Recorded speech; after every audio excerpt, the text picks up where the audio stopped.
would like to start maybe with Wouter with the first general question concerning market sentiment in the Netherlands. You explained the situation of KPN. We also discussed about the evolution of the market trend in terms of appetite for investment. How do you see the situation today in 25 in the Netherlands? Yeah, clearly, I think not because I'm from KPN, but I think the Netherlands is an interesting market because digital adoption in general is quite high.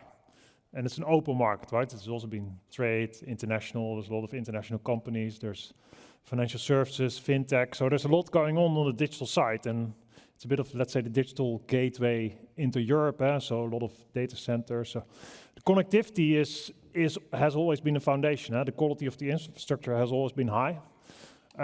So I think the country in itself, there was always multiple mobile networks, obviously, but also fixed. There's coaxial cable in like 90% of the country, really in the houses everywhere.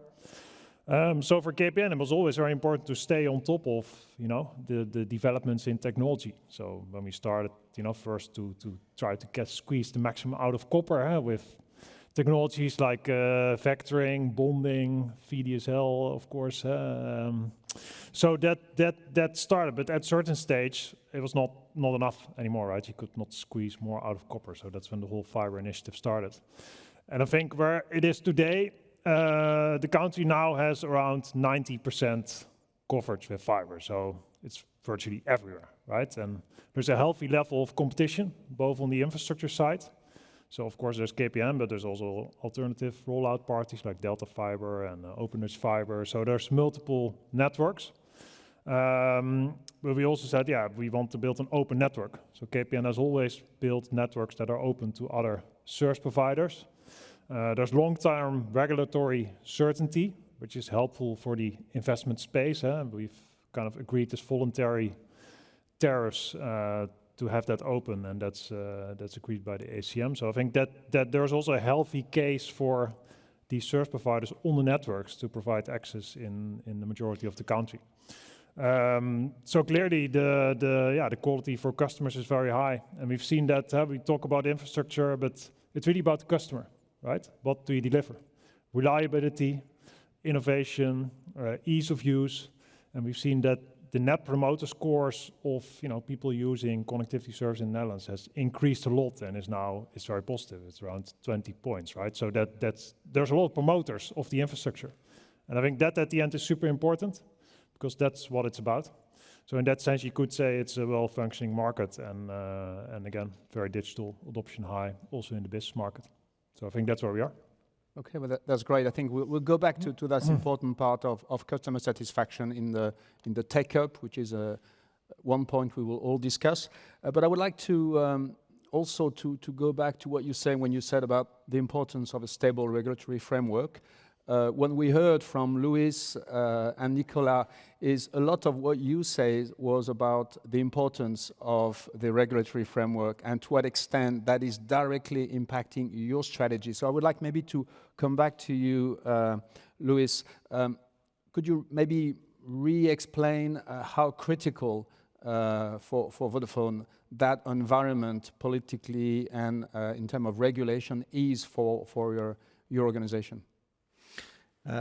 Definitely, I'm happy to do that. So the regulatory environment, as I said, it's a little bit of a mixed bag in the sense that there are some aspects of regulation currently being discussed that worry very much Vodafone. In particular, in regard to the fixed infrastructure, and in here, unfortunately, specifically in the fixed infrastructure, there's not a single recipe because every market tends to be quite different. And you can easily see that by the level of fiber networks deployed, by many other aspects. And in some markets where Vodafone is present, we are particularly concerned that the removal of SMP might be a step back in terms of a regulation that is open, pro-competitive, which is what we believe fundamentally drives the the innovation in digital networks, in deployment of infrastructure, etc. So that's one fundamental aspect of it. I also touched base in my 10 minutes note that there are other aspects that transcend the fixed regulation that I believe are also very important for the industry in general, in particular in Europe, because although Europe has led historically telecommunications, the last 15 years I cannot say the same. I mean, you showed statistics on fibre adoption and penetration, and Asia is miles ahead of many countries in Europe. If you look at mobile networks, then you'd see also a different landscape where US and Asia are actually taking very strong steps. So Europe cannot be behind. And there are some aspects that in Europe have to fundamentally change, and the regulation has to help that to change. One is, in general, we tend to be very fragmented industry in Europe. And I know we talked about, there was also some about consolidation, but in reality is that consolidation is a very important driver. And when I talk about consolidation, is not just talking about pan-European large operators, because actually local scale tends to be even more important than international global scale. Both are important, but also local. So markets with 4 or 5 operators will have to consolidate at some point, as an example. That's one aspect. The other aspect is I'm also a believer that the infrastructures that we have been investing over the years, there is a big part of how they are being used that is not being fairly paid. And with that, I mean that there is, in particular, some of digital services today that fundamentally make the biggest part of our capacity investments, because we often just talk about the investments to build the last mile or to build a fiber to the home. But in the end, we need to keep investing also in capacity, in aggregation, transmission, in mobile networks, and all those investments are essentially to pay for someone else that is eating a big part of that pie. So, in summary, I would say these are the 3 things that I believe are important to pass in relation to regulation. Maybe the same question to Nicolas. You're also present in different countries. Of course, you face a variety of regulatory environment, but maybe your view on how that is of strategic importance for the group and its development across Europe. In the end, I think what you want is pretty simple in terms of output on the market dynamics. You want to have operators that have the ability to innovate and offer convergent services, as a matter of fact. And you also want to have, if I echo the consolidation that you promote, you want to have cross-border consolidation. And so when you contemplate to have an acquisition of a mobile operator in a market, you want to make sure that you will then have the ability to offer convergent offers. So this is pretty simple. Once you've said that, the other thing that is pretty simple is that you have fewer nationwide networks than fixed networks than mobile network operators. So having said that, you need effective access to this network. You need to enable and support effective access to this network. We have had so far a European regulatory model that has proven very effective. Why? Because, and we said it, FTTH markets are characterized by long-term investment cycles. So what you need the most is stable, predictable, and consistently applied regulatory framework. And so you should not have public policies that evolve faster than economic cycles. So that's why, in fact, we do believe in Iliad that we should safeguard ex-ante regulation where necessary. What we mean by effective access to fixed networks, it's long-term access rights, visibility on tariff evolution, non-discrimination, and also what I said in the speech, co-investment. If you have these conditions that are met, then we have no objection to deregulation. But we want regulation because they are the best way so far, we've seen, to ensure that you meet this criteria. Very well. And maybe now, Christina, how, as an investor, do you take into account this situation of regulatory framework in different countries? You consider just transitioning from what has just been said to maybe your view on what is really needed from a private investment perspective to continue the market deployment of fiber? I mean, the golden rule for regulation is that we look for clarity and stability. I mean, from an infrastructure point of view, general investment point of view, you take a view into the future. So we don't have a crystal ball, unfortunately, but you have to make your best guess about what that company is going to be looking like. And when you try to improve and you actually improve it, what is going to be the outlook in terms of cash flows and profitability. When you have a landscape that is changing in an unpredictable way, that is difficult, right? And that results in lower conviction. So that clarity and stability is key. Then the question is, do you want regulation or you don't want regulation? I mean, it's really ad hoc. It really depends on the particular market. It's all about being rational. And one component of regulation is often subsidies. And I get often the question about, okay, how do you feel about subsidies? Do you see that as a positive or as a negative? In my view, investing behind exclusively a thesis underpinned by subsidies is not the most attractive one. Why? Because you are more dependent on a binary outcome that is very much out of the control of the investor. Now, in many cases, it's a very helpful adjacent upside or adjacent activity, but investment thesis in itself has to be sustainable in the future. And I think that is one of the key points from an investor point of view. Okay. And we were talking at some point about market rationalization. Iliad has been doing a lot of acquisition. Can you elaborate maybe a bit more on how you see that being key for the overall evolution, Nicolas, of the European landscape? Yeah, sure. Because I think you have two things that are inefficient in terms of market structure. The first one is overbuilt, so where each operator deploys its own network. It's much less efficient from an economic standpoint than a single network accessible to all operators with long-term rights, like IRUs. And the other thing that is inefficient is hyper-fragmentation.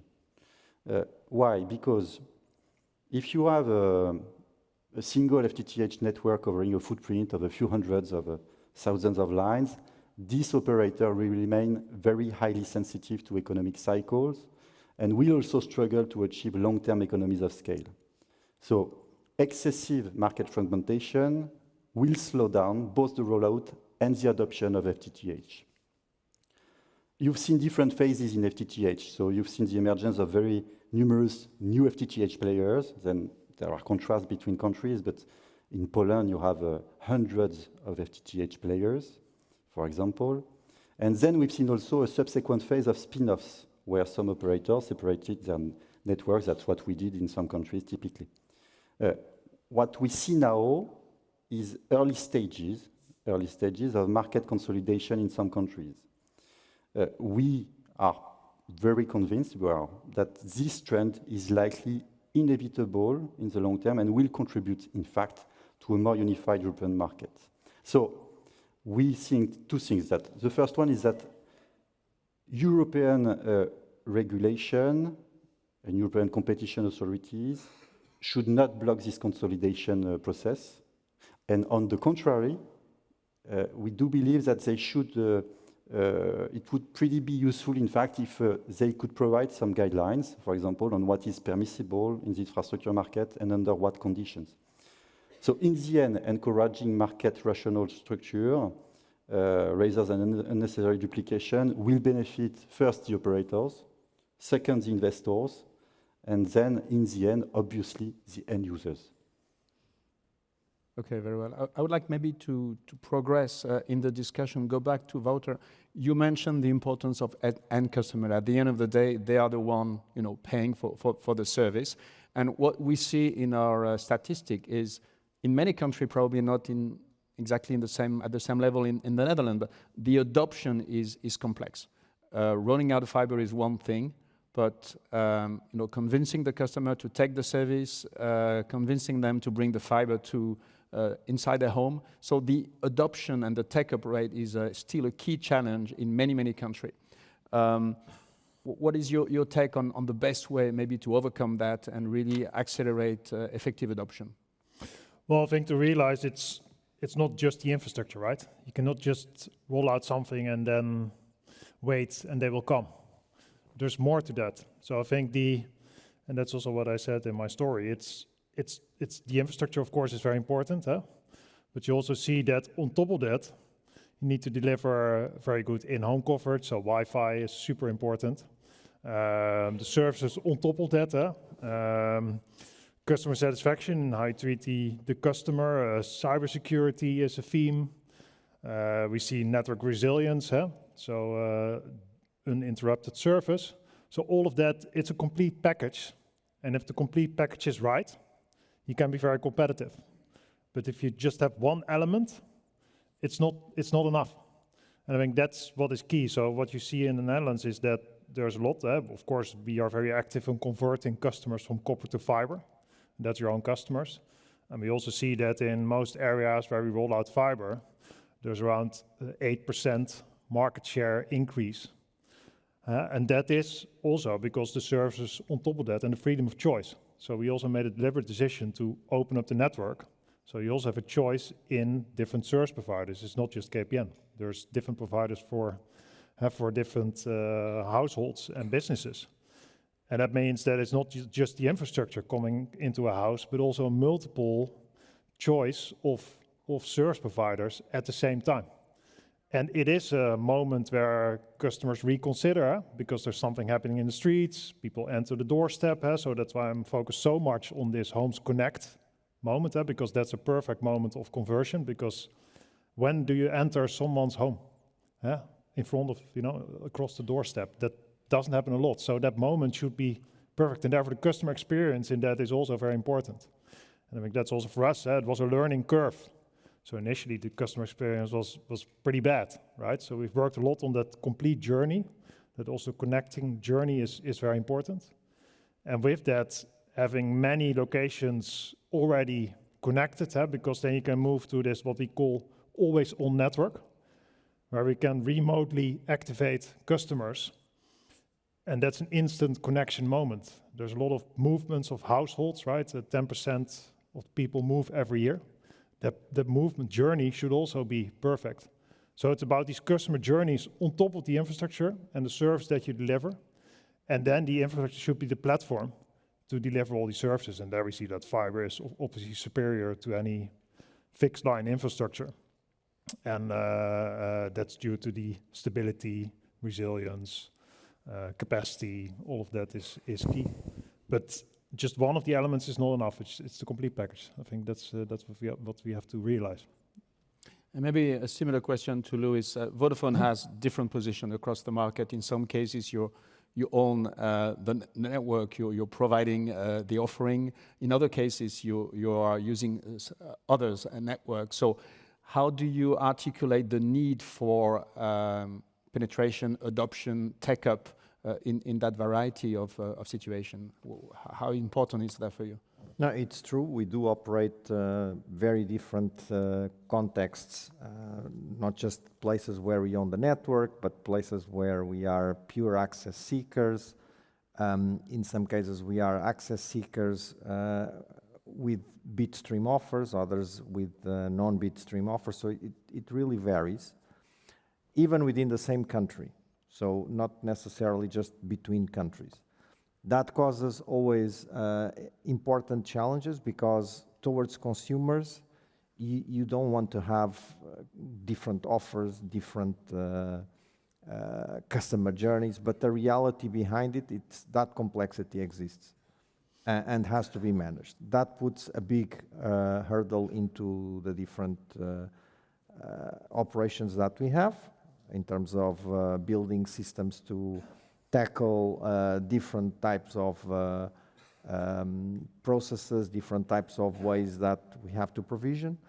But that's the reality of the fixed business, and that's the reality many of us have to operate with if we want to have offers ranging a broader market. To your question on in terms of adoption, there are many factors that impact adoption. I mean, we could have a huge debate around what are some of those factors. But in reality, what I mentioned about in the Portuguese case, which adoption grew quite fast, as I mentioned, we have today almost 70% of the households with the FTTH connection, which is a pretty decent high number. Convergence played a key important role there. And when I mean convergence, it's not just with mobile services, also with TV services. And TV played an important role, especially in the beginning, because it was not just providing a simple TV broadcast signal. It was providing advanced TV services that people typically would not see, and they existed in the fibre offers. With a lot of non-real-time broadcasting services associated with it, and also very interesting mobile packages. And then I have to say that the commercial channels and distribution also play a key role in driving adoption. So it's not that you build a network and you sit waiting for the customers to come, because that is going to be a very slow adoption. So you have to really have a commercial operation that is tuned to drive adoption. That means not just pull sales, but means also push sales very often. Synchronizing sales, door-to-door teams with installation teams, as an example, and many others which I could talk about. But in reality, it's, I think, and I like that word, is driving what is a bit of a complex system, which Christina alluded to, which is complexity in different types of networks which we use, the complexity of driving commercially this adoption to eventually something that looks simple. No, there's just a product and we drive adoptions, it's wonderful. It's not. There's a lot of wheels and levers that we have to pull behind. Yeah, you just told my transition. I was about to ask Christina about, you know, that complexity and capacity to turn that into a successful business model. When you analyze a project, when you try and make a decision on investment, to what extent the ability of the operator to monetize and generate take-up is important? And has it changed from your approach maybe 4 years ago compared to the way you look at investment today with that role of, of adoption? A very simple answer is not that is how relevant is the key thing. I mean, doesn't mean anything to own a platform if you don't have demand, if you cannot make money out of it. And second, what has changed for us in the last few years? Nothing. We continue looking at things in the same way. So back to complexity, back to how do you get comfortable on take-up, is what I was saying earlier. There's not one size that fits all.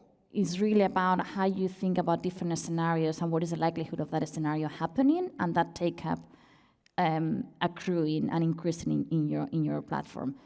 If I look at our portfolio of existing investments, have 10 fiber companies globally, 25 million homes passed in total. So it's a huge footprint overall.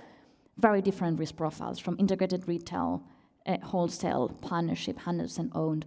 And we have gone about very different models. On that take-up complexity, getting comfortable on the demand, our very first investment in fiber was Deutsche Glasfaser.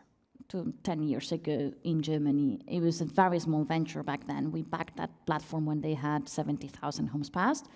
The key question was, is that platform going to be able to scale? Can we scale that up? And is the risk profile going to be sustained? And how comfortable we are with the capital we're putting on the ground now, and it's going to be coming in future years to still hold. And we got comfortable because they had a very well-polished model of demand aggregation of minimum 40%, knowing that you were going to have that customer base and turnkey capex, which is not enough to make your investment return, but gives you that first pillar. So that is one solution. Then I look at the Netherlands, OpenNet Fiber. When we first committed, as I was saying, the company didn't exist. It was literally a spreadsheet and a piece of paper with the commitment to build at least 1.5 million homes passed in 5 years. Now, we did that in 3, so much faster, from 0 to 1.5 million. But importantly, we got comfortable with that challenge because we had invested in platforms similar in the past. We knew the complexities, but also because we had an anchor tenant with a commitment to come to our network for amount of volumes. Now, again, that is not enough, and you need higher level of penetration to make a successful investment and very profitable, but that is a very effective way to protect that downside. And then you look at Italy, completely different story. One of our most recent investments in FiberCop. And again, the way to protect the downside is you invest in a platform that is big, complex, carve out, you call it, has it all, but it has an existing copper customer base that for sure is going to migrate to fiber. Now, if you ask me, when is that whole customer base going to be in fiber, that is a $1 million question. I don't know. But in a way, I'm very well shielded from that because I have the hedge from the cash flow coming from copper, where I can recycle that cash flow. So from an investor perspective, it's really about how you dissect the risk. And it's not about hoping, because we don't do hope. You need things that you can influence and you can drive, but there are very different ways to mitigate those risks. Okay. And what is your take on, and that question is actually for Nicola, what is your take of the importance of the copper decommissioning, a plan, organized copper decommissioning to drive a country towards a high level of deployment and high level of adoption? In our opinion, and again, based on our French experience, copper decommissioning is a necessity for 3 main reasons. The first one is technological performance, because fiber offers almost an unlimited bandwidth with regard to copper, which is now obsolete. The second reason is environmental. You said it, in fact, in your introduction. Copper consumes 4 times more energy than fiber. The last one is economic balance, in reality. Closing down copper means filling up with fiber. So if you want to have fiber profitable, you need to fill it and extinguish copper. The process has started in France with some experimentations. So far, it goes pretty well. In the areas, in fact, where we have switched off copper, we have less than 1% of the subscribers that were left without fiber at the time of the technical shutdown. When it comes to copper switch off, apart from the issues of reachability, so in fact you have some subs that you cannot reach, so you insist, in the end you can, but some are just unreachable. The main difficulties we face, in fact, is the works that the subs have to carry out in their own property. And so that's why we think for copper extinction, we believe that the public authorities can help in 2 ways. The first one is to subsidize, where necessary, the potential subs when they have some works to carry out in the private properties. And the second one is to reassure, so to help in the communication campaigns, to have people, in fact, enrolled in this movement of going on fiber.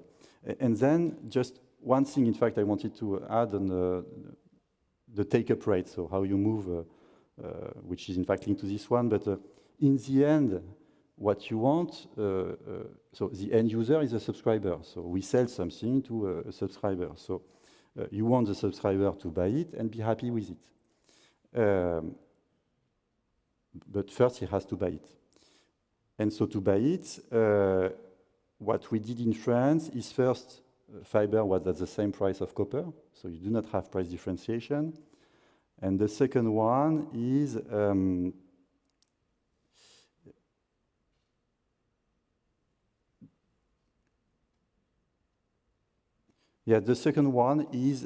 that when you have fiber available, you stop selling copper. So when you have the two technologies at the same time, and we did it years ago, in fact, in France, we stopped selling copper whenever fiber was available. And the last one is that if you want to have end customers buying fiber, you need to innovate. You need to propose products that promote the technology itself. Indeed, and that's what you said when you talked about convergence, not only with mobile, but with other products. IPTV, contents, and so on are products that promote fiber instead of copper. And so typically, last year in France, we launched a new box, a new offer, that on one hand promote connectivity. So you have 8 gigabytes per second symmetric, you have Wi-Fi 7 that enables 6 gigabytes per second if you have two handsets connected, and promotes also content. So for $49.99 in France during 12 months and $59.99 with our offer, you have included in this offer Netflix, Amazon Prime, Disney+, Universal+, 260 channels, Canal+, and many other services. And this package, in fact, creates an attractive product with innovations that, in fact, step up and promote this new technology. Okay. And Luis, was it the same process in Portugal for the copper decommissioning? Is it led by the quality of the offering running on fiber, or were they strict government policy, or the industry really pushing in that direction? Where is Portugal standing for copper switch off right now? So I'll start with the numbers. So we have less than 1% of fixed broadband connections in the entire country using copper. So basically out of the 70% in fiber to the home, 20-something% is coax, and the copper, the traditional copper is less than 1%, and there's also some other like FWAs and things like that. But copper is very residual at the moment already in Portugal. Besides the reasons which were already explained here that drove, this last 1% is really, it's really the long tail. None of the operators have been selling copper, at least in the last 3-4 years, so there's no option for customers. The places where fiber reaches this day is mostly overlapping copper anyway, so the places where there's no fiber, typically there's also no copper in many instances. It's very remote places. There's, of course, some exceptions. We're talking really the small numbers here. And I would say one factor that drove helping, besides these aspects just referred, was also many decades ago there was a lot of regulation that happened in the country that made that new buildings have to have certain characteristics in terms of telco infrastructures. That allowed that connecting fiber from the door of the building into the person's apartment, etc., has been from several decades a process that is not difficult to do. It's, of course, it's difficult, but it's not requiring major civil works or of drilling, etc. So that solved all new homes that were built in the last 30 years in the country. The older buildings, they remain a problem, especially, I mean, in some buildings, some people simply prefer, no, I don't want even that you touch this wall, this is, and that causes always, as also described, each installation becomes a project, a discussion with the owner, alternatives, how to do, and that just takes time. And that's why this very, very long tail will take some years to fully decommission the copper networks. But I believe that probably in Portugal, a couple more years, you'd have zero copper customers. Okay. So talking about discussion, I would like to turn to the audience and maybe see if there are, at this stage, already any question for the panelists. I think we have hostesses with, I'm just giving them a signal with microphones. So if you are interested to ask any question to our panelists, please raise your hand. There is a gentleman at the front. Please. Maybe you yeah, the mic is coming your way.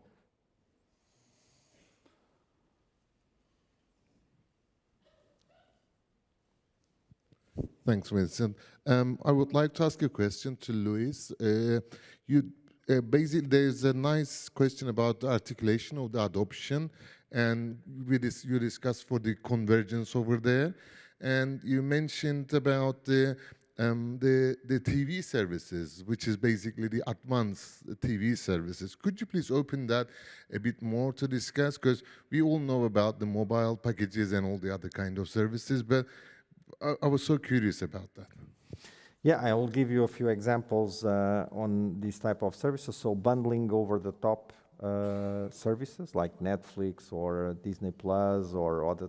So bundles, that's one aspect, because suddenly you have streaming services being part of your propositions. And as you know, streaming services require good quality broadband. This is crucial. So that's one aspect, just to illustrate. In terms of advanced TV services, I think in 2007, or 2008 or 9, I don't remember the exact year, but the Portuguese were pioneers in launching cloud recording in Europe. It was a bit of a taboo, and many services associated with that, and that also drove on-demand type of consumption of TV services that required broadband. So there was a lot of linking content consumption, video content consumption, which typically requires broadband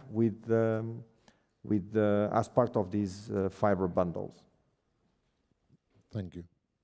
I see another question. Maybe, Susan, you're first. Thank you. So this is a question for Christina and for Luis. There's been a new entrant, a low-cost entrant into Italy, Digi, and also into Portugal. How has that impacted, and how do you protect your investment? Do you want me to go first, Christina?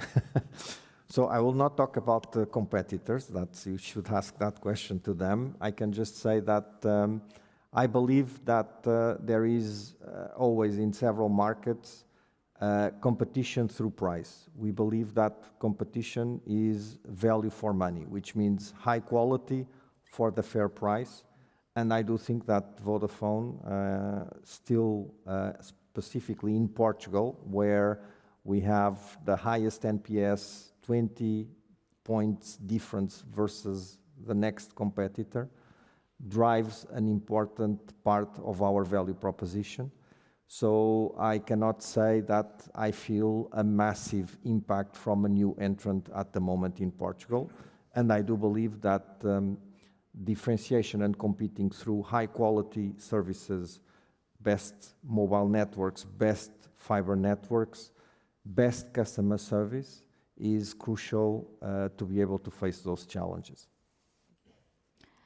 On my end, we are agnostic to it. When you have a very high quality piece of infrastructure that delivers great service, that is open to all players in that market, at the end of the day, the goal is to be able to deliver that high quality service to the end customer, what Nicola, Luis, and Wouter were saying.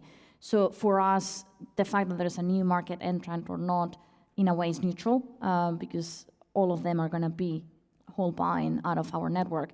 But if you go a step further, it's a positive thing when there's kind of like a relevant market dynamic that effectively fosters that higher level of adoption. Now, the the borderline consideration, not in the case of Digi or Italy specifically, but generally, is do you have a market dynamic that is balanced? And the definition of that balance is tricky when you look at a market dominance and new entrants. In my opinion, doesn't make sense to have overlapping infrastructure underground. Why? Because capital is scarce. They should be focused on allocating capital whatever there's value creation, and there's still a lot of use cases for that capital. So fostering competition at the infrastructure level in an irrational way doesn't make a lot of sense, provided there's a balanced market approach to give the right level of access with the right guardrails to that infrastructure. So as an infra provider, I'm agnostic because all of those players are going to come into my network. What is key is to make sure that the market is balanced and can effectively balance those forces when it comes to delivering good service to the end customer. Just to add one thing, if I'm allowed, the thing that for me is most frustrating in regarding to new entrants is not we don't like new entrants. I mean, if someone has the courage to invest, that has to be celebrated because, okay, it's driving competition and it's a decision from someone that is keen to invest because of whatever. What makes me frustrated is that when regulators discriminate negatively the existing operators at the expense of a new entrant. And this is what happened in Portugal, where new entrant had specific spectrum reserve and a few red carpet items to be able to enter the market. And that's what frustrates us as a company. I think we have one question here, someone vigorously raising his hand.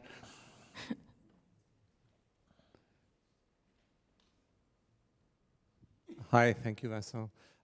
We've heard a lot of discussion about investments, financing, and things like that. But actually, it seems like branding is part of what drives take-up, what drives mobility, what drives switching from copper, what drives maybe cross-border investments. I mean, one company coming into another country is not only about we're going to put more money, it's also about a new approach.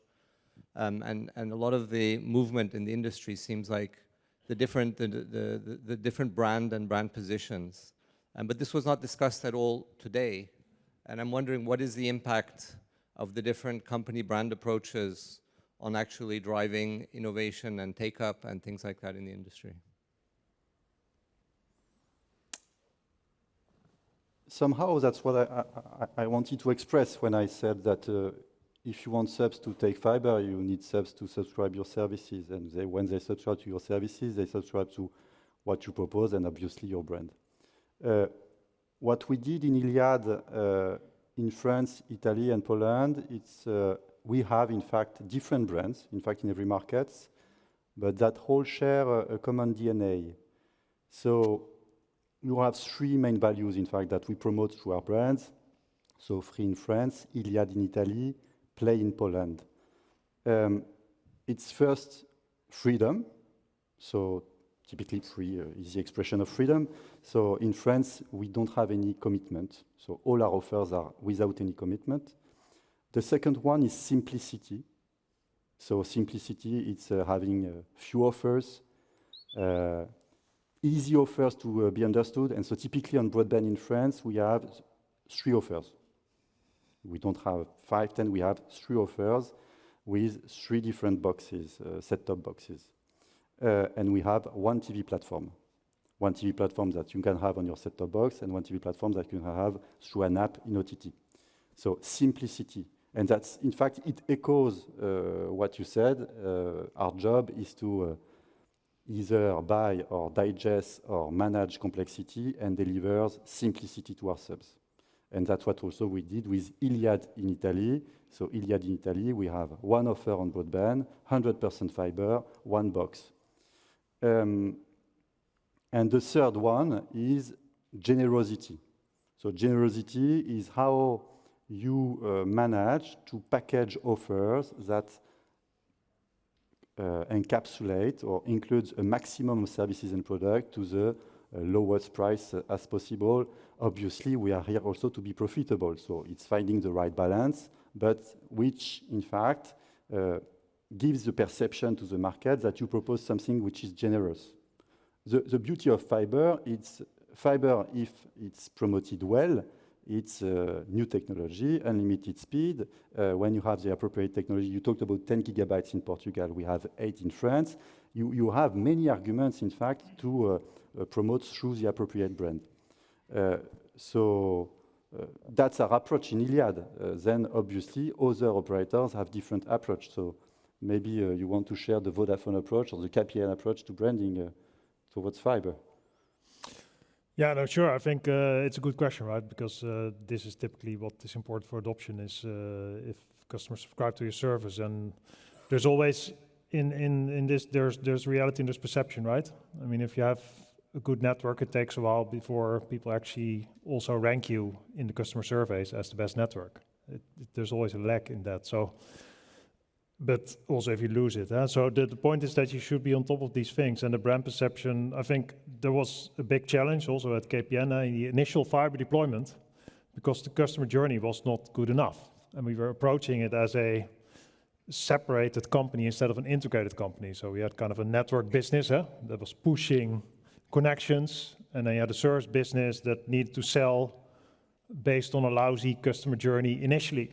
It's not a good selling moment, right? So we really worked hard to make that an integrated journey and stand for the value of the KPN brand, that every experience should be good. Is that the case today? Unfortunately, not everywhere yet. But on average, the experience is much better than the past, and we see that this fiber, transitioning moment is actually an upselling moment. And we can use the full power of the brand. Fixed mobile combined TV service is super important, as was said, and the Wi-Fi, the in-home environment.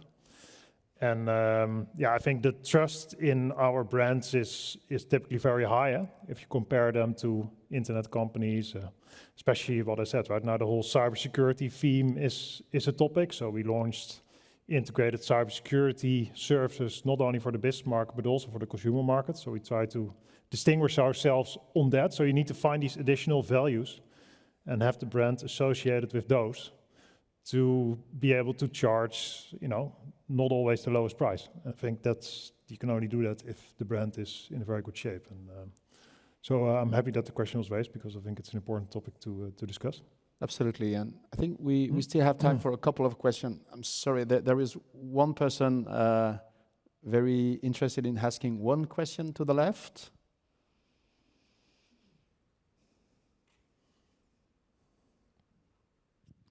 Thank you for the panelists. Very, very interesting discussion. Jarmo Matilainen from Finland, representing Finnet Group. We are building fiber in Finland. I have one option, or one what I've noticed. We are speaking about the infra. Of course, this is infra conference, but we always miss the internet, because all the value now is created on the internet. If you look unicorns in the globally, they are creating so much value for the networks we are building. And my question is, what is the reason why we, as an infra provider or telecom operators, why we can go in the market offering such kinds of services, which can open almost also to us the market which is in the internet? That's very complicated. Is it the reason that the provision for our networks is too complicated, or are we speaking too much from the technology? Or what is the reason? How you see, what should we do as operator to open the internet market also for us as a service providers? This is a very important question for the future. Yeah, I'm happy to go. I think it's interesting debate, because you see that, and I think it also relates to the cross-border discussion, because the networks are typically local. You have local networks, and every country is different in terms of infrastructure, in terms of, we discussed regulation environment. But what happens on the internet is global, obviously, right? So also for our companies, it's very important to work on these partnerships, with companies, with content providers, but also in the business market. We have a lot of platform businesses. So what we try to do is, for example, if you look at our SME, small medium enterprise platform, we built this over-the-top platform which can, also function on different networks, But also, we have a big distribution landscape of IT companies basically signing up to that, but they can also launch their own services through that platform instantly and reach, the KPN customers, other partners. So that platform business model for us is super important to get right.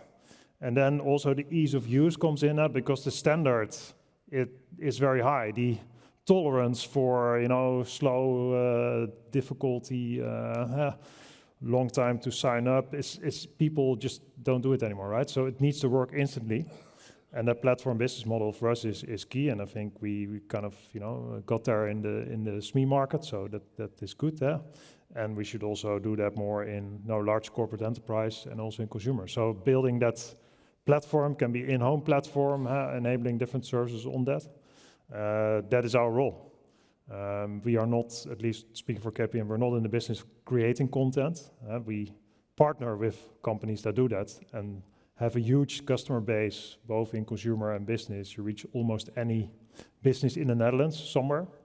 So it's a huge platform. And if you get the right partnerships, then you can leverage the customer base you have. So that is what we think is key to play that role. I think we have one last question. There was a gentleman at the front.